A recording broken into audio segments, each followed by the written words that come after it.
À ma tendre enfance, un jour, un soir de saison sèche, vers 19h, j'étais dans la cour familiale avec un de mes frères. Ma mère était à côté en train de faire la cuisine du soir. Tout d'un coup, je regarde le ciel, je vois un avion passer. Et j'ai demandé à mon frère qui était là à mes côtés si dans cet appareil, il y avait des gens. Et qui conduisait cet appareil, ou bien s'il volait seul. Il m'a dit non, Binta, l'appareil là est conduit par des hommes. C'est un avion. J'ai dit alors mon frère, je te promets que je conduirai un avion un jour. Il a éclaté de rire. Il a dit que j'étais une petite folle.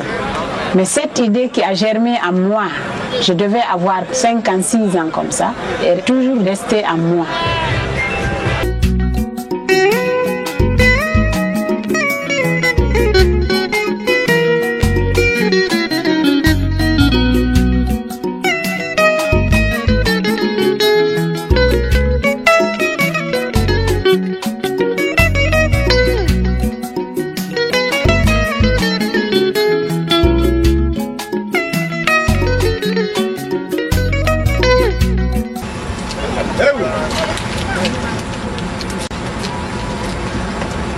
Bonjour mon commandant. Bonjour mon commandant. Bonjour mon commandant.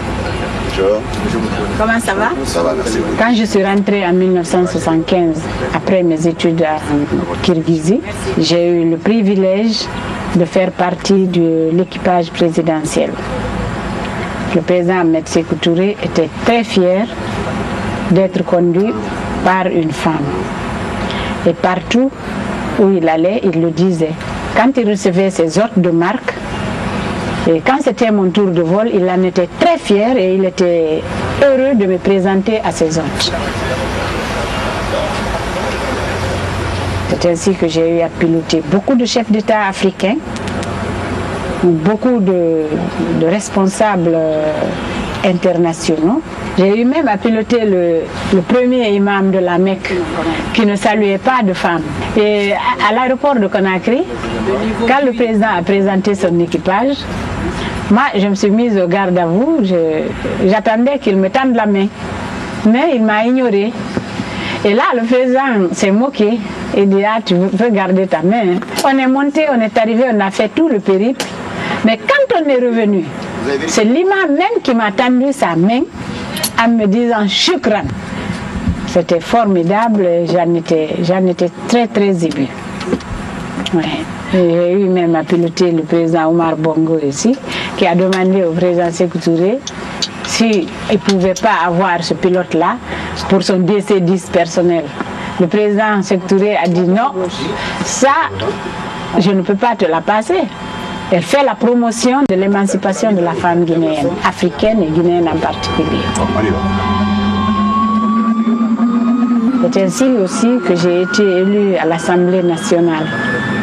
J'étais le plus jeune député à l'époque à l'Assemblée nationale, où j'ai siégé jusqu'à son décès. Actuellement, je suis chevalier de l'Ordre national du mérite.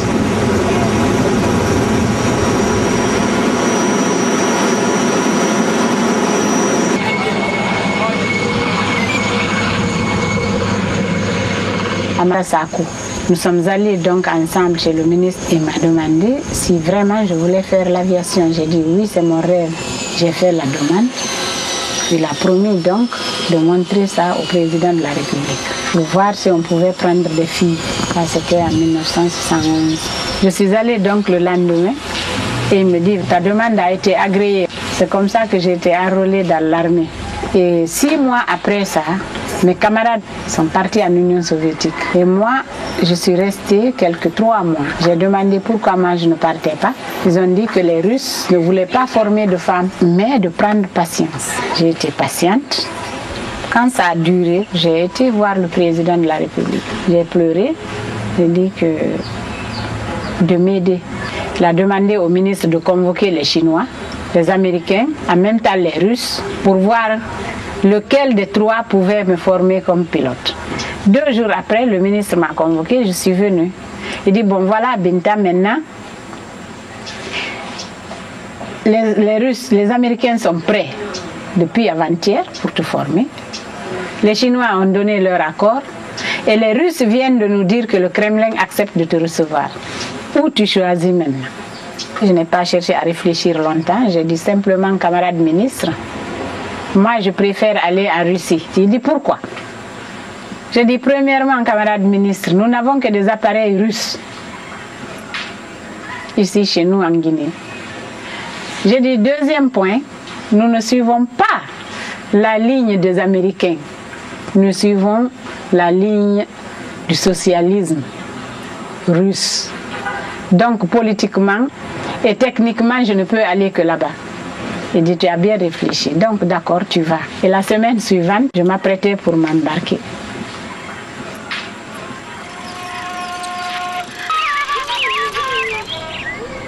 Quand on m'a dit de me préparer pendant la semaine, que je prenais l'avion le samedi,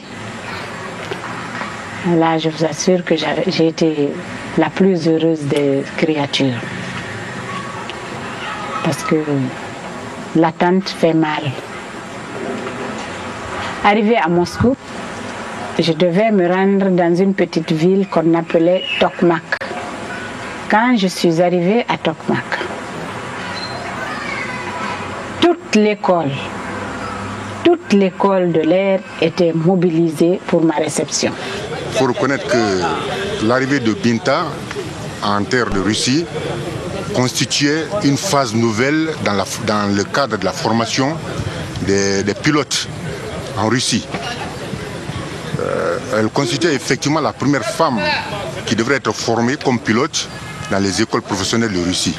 Le jour de son arrivée en Russie, c'était une arrivée triomphale.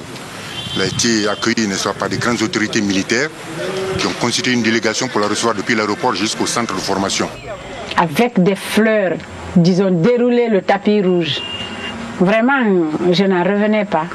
Binta, avec son courage, son intelligence, sa dextérité, elle est arrivée à maîtriser l'hélicoptère. Au sortir, elle était commandant de bord.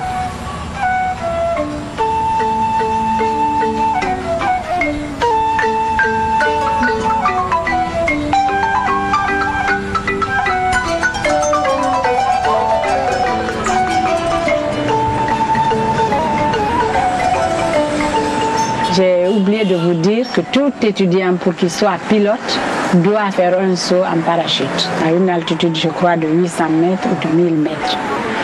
Moi, j'étais dans l'avion pour faire le saut avec des Yéménites. Et il y avait deux autres qui étaient de nationalité irakienne.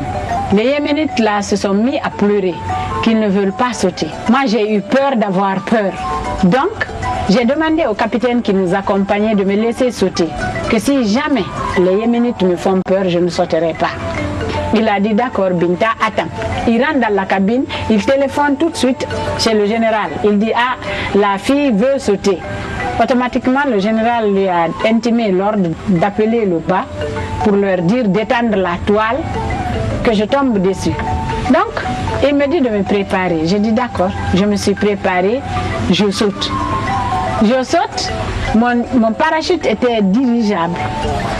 Moi, je voyais les gens courir par-ci. Quand je viens par là, ils courent, ils me suivent.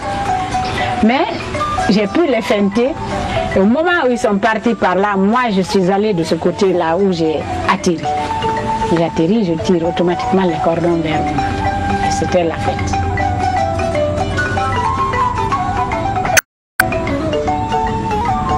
C'était la fête, c'était fini, les sauts étaient terminés, tout le monde était content, on entend la sirène, c'est le général qui arrive, il sabre le champagne sur place, tout le monde est content, les gens ont bu, mangé des gâteaux et on s'est séparés.